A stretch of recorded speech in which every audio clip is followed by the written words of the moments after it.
J'ai pas mal bourlingué comme barman en fait.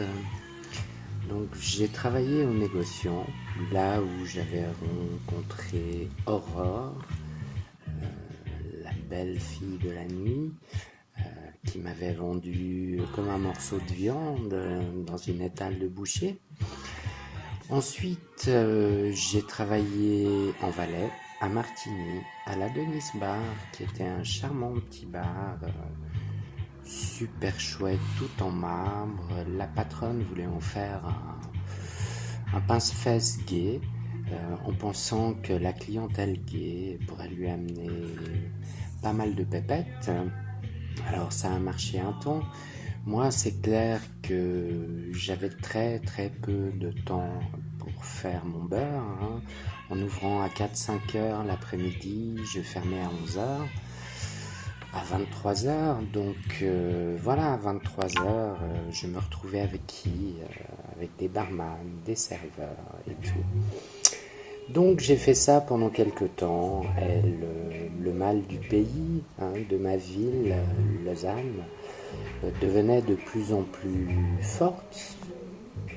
Donc j'ai eu un appel inespéré, un nouveau bar qui ouvrait à Lausanne qui s'appelait Le Fer à Cheval.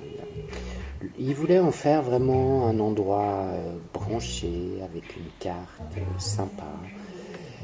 C'est vrai que je me suis lancé dans cette nouvelle aventure, mais la lassitude était un petit peu là. Je me demandais ce que je faisais ici, à écouter des clients avec leurs amours de sous-tasse, leurs amours malheureux, leur histoire de transsexualité, de maladie. Je me sentais vraiment plus à ma place. C'était vraiment la lassitude. Et en fait, je me demande, avec le recul, pourquoi, quand on est homo, doit-on à tout prix faire nos petites affaires dans des endroits aussi immondes? Même maintenant où les esprits sont en principe plus ouverts, les choses n'ont pas changé d'un iota, au-delà de certains fantasmes, bien sûr. Au-delà du fait que l'homosexualité était cachée et honteuse pour beaucoup, j'aimerais vraiment bien savoir pourquoi les choses ne se vivent pas au grand jour. Je ne parle pas de s'afficher dans les gay pride et autres. Mais bon, revenons à mon bar. Les soirées passaient, les gars défilaient, mais ma vie filait sans but. Ma famille ne devenait plus qu'un lointain souvenir. Mon père ne se montrait jamais dans mon monde. La belle dame, elle venait dans mon lieu de travail qu'avec une certaine dose d'anis, elle me faisait assez honte pour ne pas sembler la reconnaître. De surcroît, elle se faisait jeter dehors par les patrons. Mais qui suis-je pour juger la belle dame? Il y a 20 ans, j'étais comme elle. Je buvais pour me donner du courage, mais le courage de quoi?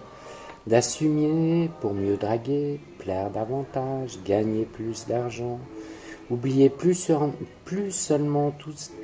Ah, j'arrive plus à parler, hein. Oublier plus sûrement toutes ces rencontres d'un soir au fond d'une cave, d'un fer à cheval ou d'une tasse glauque d'un négociant qui ne négociait plus rien depuis longtemps. Je repense toujours à Aurore, ma marraine de la nuit, rencontrée il y a quelques années, dont je vous ai parlé tout à l'heure. Qu'est-ce qui a fait que je suis jamais devenu comme elle? Tous les paramètres étaient en place pour que je devienne une pute. Combien de fois me suis-je retrouvé face à plusieurs billets qui auraient fini dans ma poche? Il suffisait d'accepter, de dire oui, mais non. Qu'est-ce que je serais aujourd'hui? Mort, peut-être. Alcoolique, sûrement.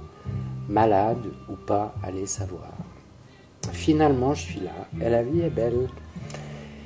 La belle dame n'est plus là depuis plusieurs années. La solitude et l'alcool auront eu raison d'elle. Paix à ton âme, maman. Bien sûr, je pourrais parler des heures de mes états d'âme. D'ailleurs, j'en parle. Il me semble déjà depuis pas mal de temps.